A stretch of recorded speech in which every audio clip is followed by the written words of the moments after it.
Hey everybody, this is Liana Weiss with Weiss Choice Realty, and today is Thursday Thoughts. I am 10 minutes late, and that just seems to be the theme of my business lately, trying to catch up, on things. But I wanted to check in with you and talk to you today about should you purchase investment properties.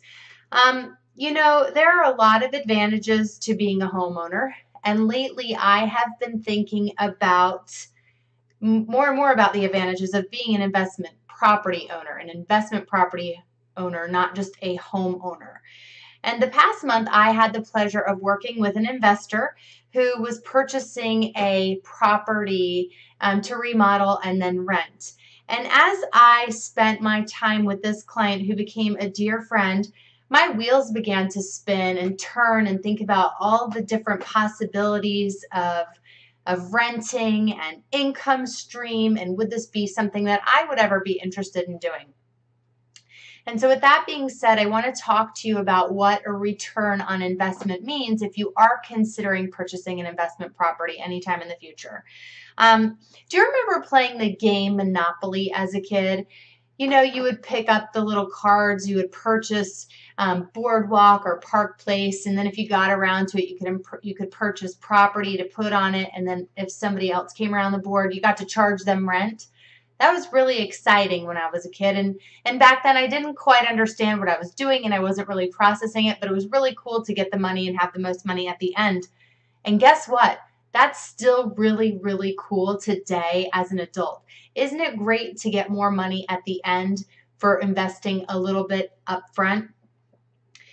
So when working with my investor client, I started making these connections and having these aha moments, and I wanted to share with you and break it down for you a little bit about how this really works in real life in kind of simple language. Now, as I'm talking, I'm going to be talking through numbers and giving you an example. But please know this is just a very simple scaled real world problem. And if there's something that you're interested in talking through, I'm available for you. So let's get started and let's take a look. And one of the questions you may be asking yourself is, should I invest in a property? Well, let me tell you this. Raleigh, North Carolina is ranked number two, that's right, in the top 10 cities for real estate investment. Number two.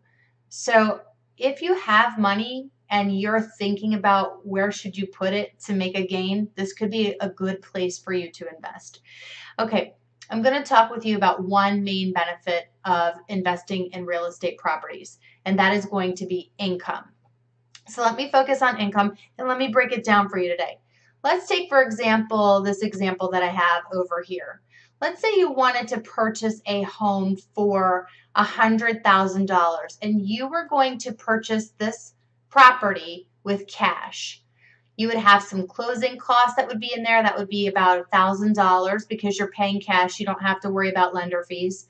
And then let's say you need to spend about $9,000 in remodeling. Your total out-of-pocket expense will be $110,000.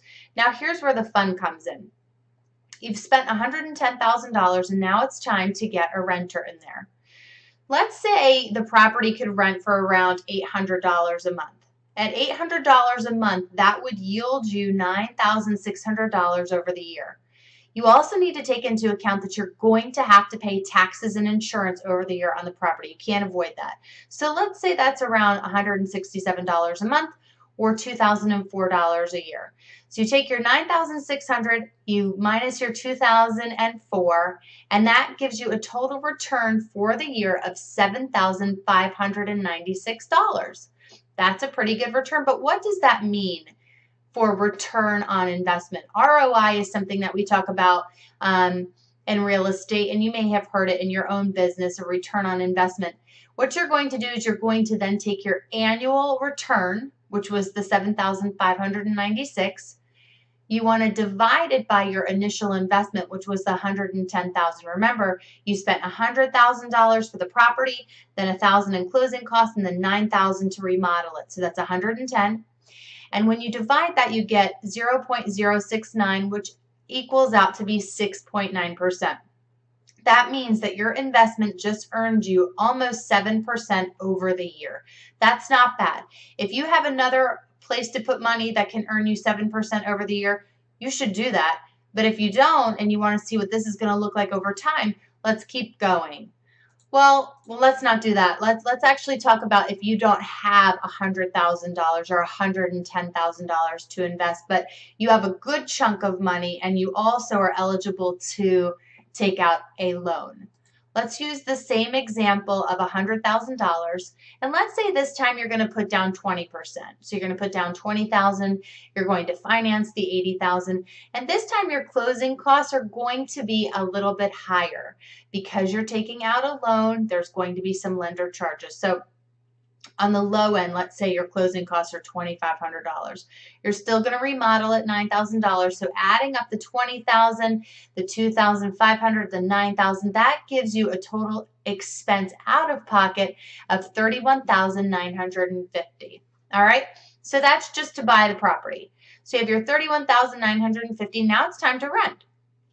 You are financing for 30 years at, let's say, an annual percentage rate of 4%.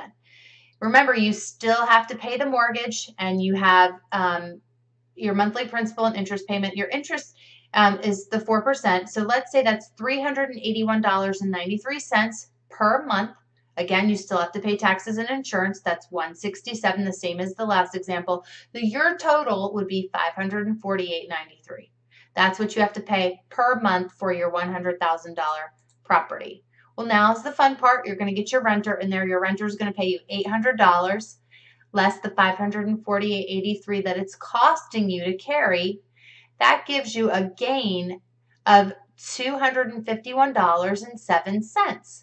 So each month you're earning $251.07, and over 12 months that's going to give you an annual cash flow of $3,012.84.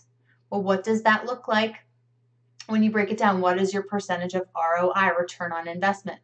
So we go back, we're going to take your annual income, your cash flow, the $3,012.84.